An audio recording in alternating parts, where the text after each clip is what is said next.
Things I don't like in Keystone Heights, Florida. Well, that's the title, Things I Don't Like, but it's not me personally.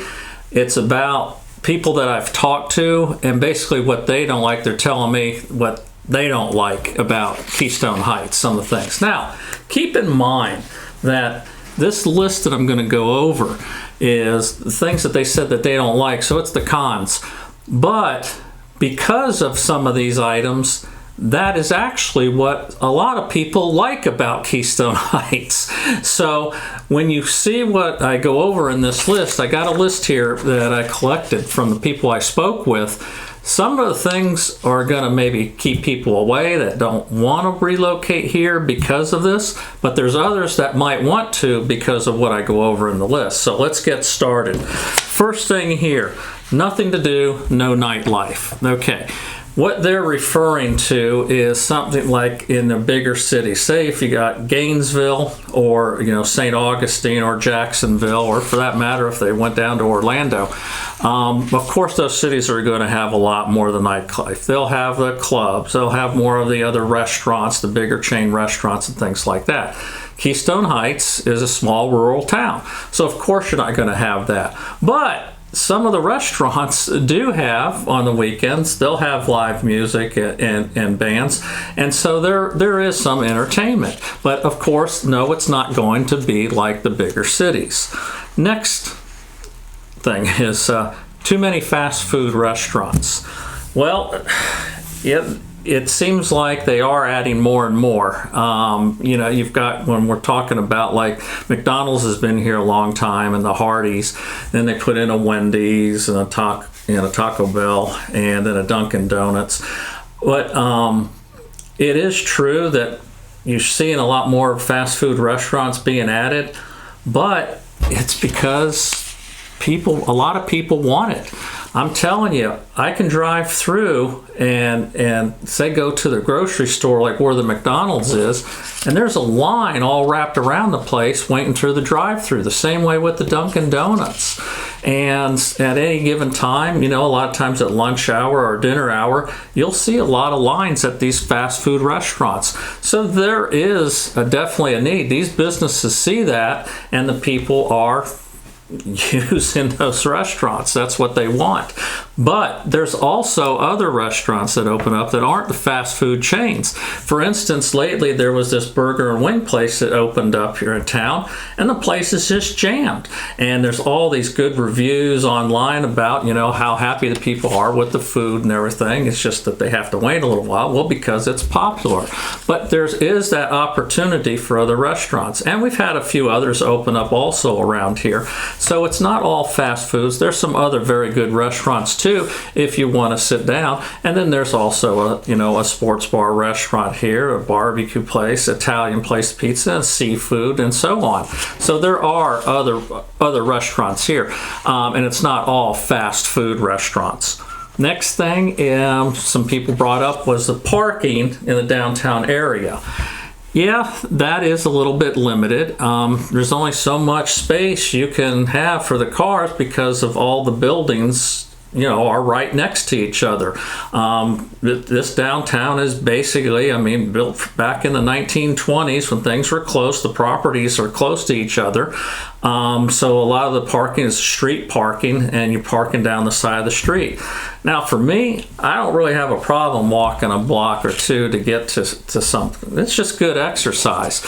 But it is what it is. You've got a lot of businesses there downtown, and the parking is just only street parking for the most part, except some of the businesses, like an Ace Hardware store, they've got like a large parking lot for their folks, but it's a very busy place, and so they need that.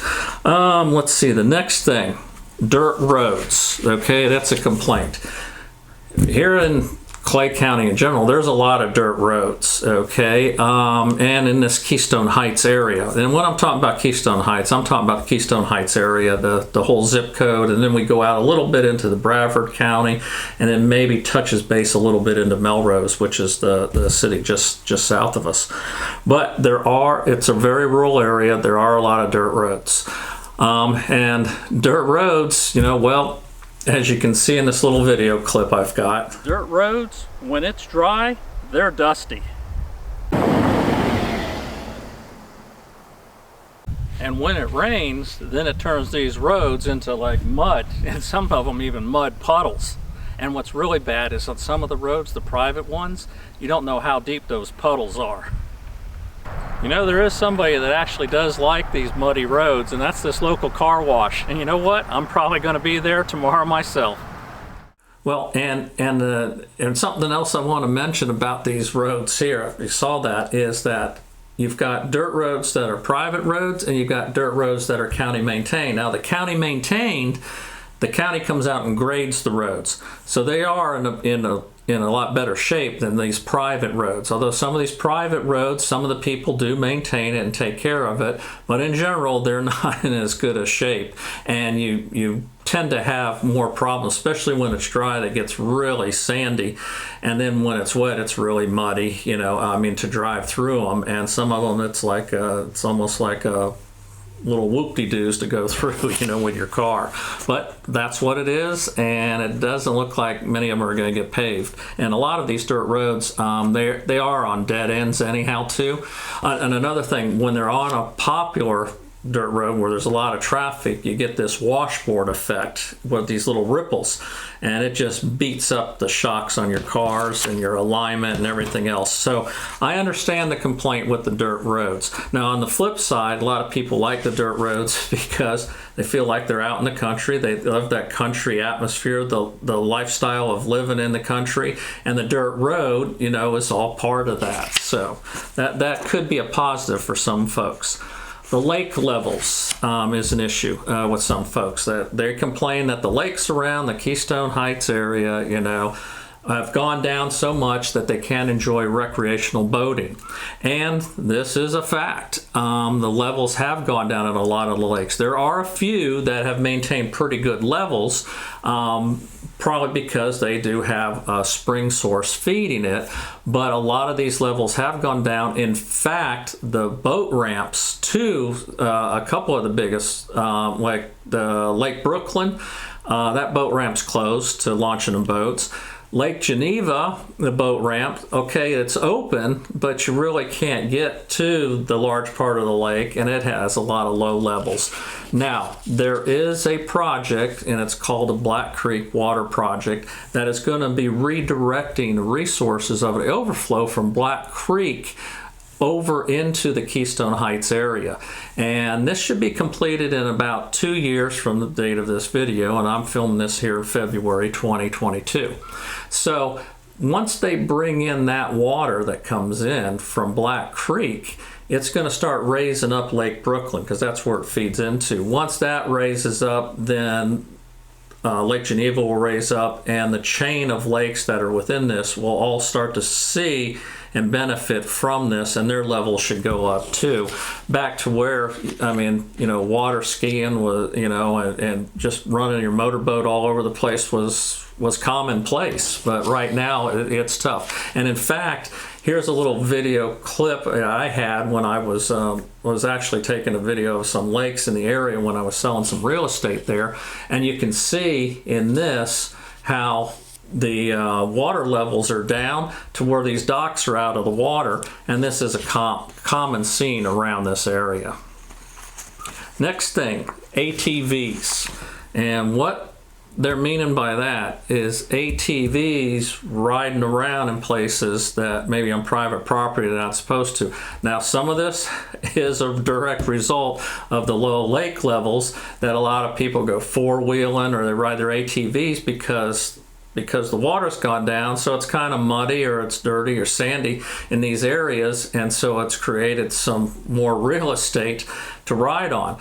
Also, being a real rural area, for years there are a lot of people that grew up here, you know, they rode the ATVs, and I know I've gone through some of these trails and stuff in the past, but as people started moving in and buying the property and building houses and putting fences up, well, you just can't ride over on somebody else's private property. And if it's illegal, then you shouldn't be doing it. But the fact is, there's still, you know, a lot of folks that are doing this, and so that upsets a lot of the folks that are probably on the lakes, or they butt up to an area where there's a lot of woods or something that used to be a trail that people used to use to go somewhere, and now this person's bought these 5 acres, 10 acres, and they fenced it off, and now they've blocked off that trail.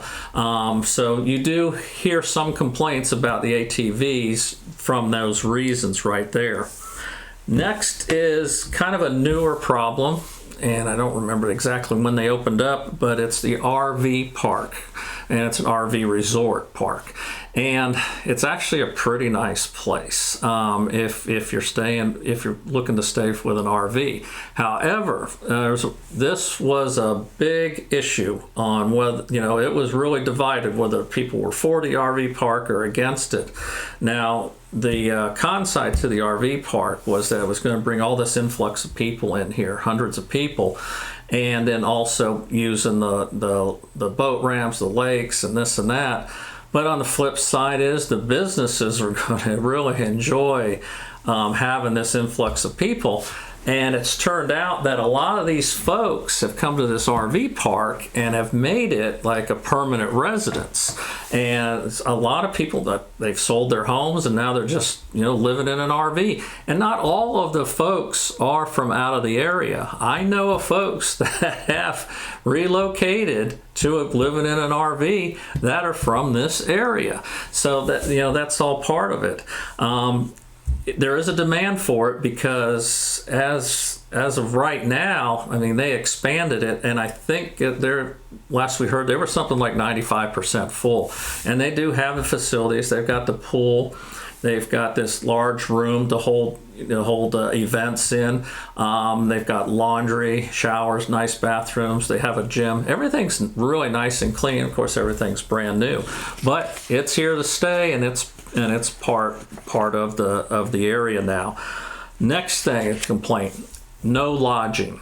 And what they're talking about is no lodging for, say, like if they have family or friends come to visit them. Now, being in a nice rural area like this, you may have a lot of family and friends that live in cities or other places like South Florida or out of town, and they want to come here and hang out with you for a week or so or a few days. And if you don't have room at your house, where are they going to stay? Pretty much you got to go to the next towns for any motels. Well, now here's the RV park comes into play.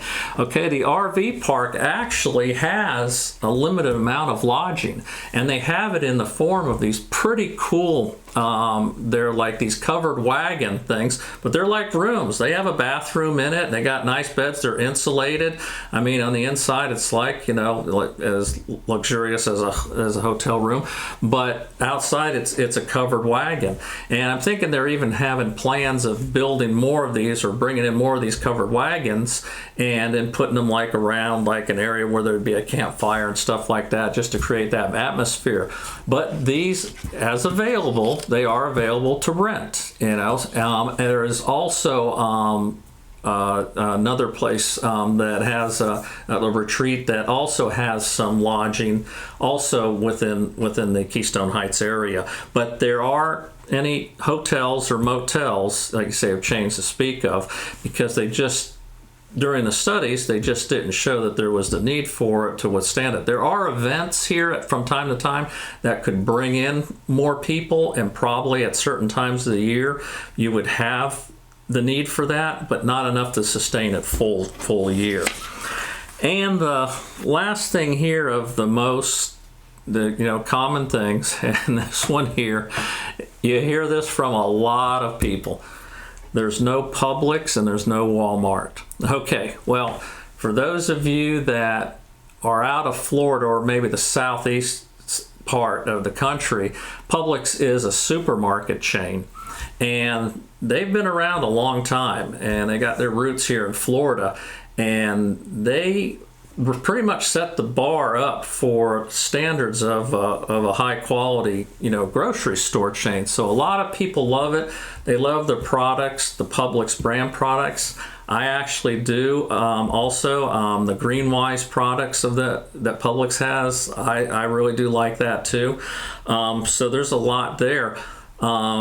the thing is, where you have these Publixes and Walmarts, it's in a more populated area. And the fact that if a Publix or a Walmart were to locate here in the Keystone Heights area, then it would draw a lot more people. And so to me, I think it's a good thing personally that there's not a Publix and a Walmart, because actually, if I need a Publix or a Walmart for any particular reason, it's just really a half hour away. I can go to Palatka, the next town east, or I can go to Middleburg, just up north. So that's not an issue for me. So as you see these things here, some of the things are cons for a lot of people, but some people, it may be a pro for them to actually want to live here. Hey, until my next video, I'm out of here.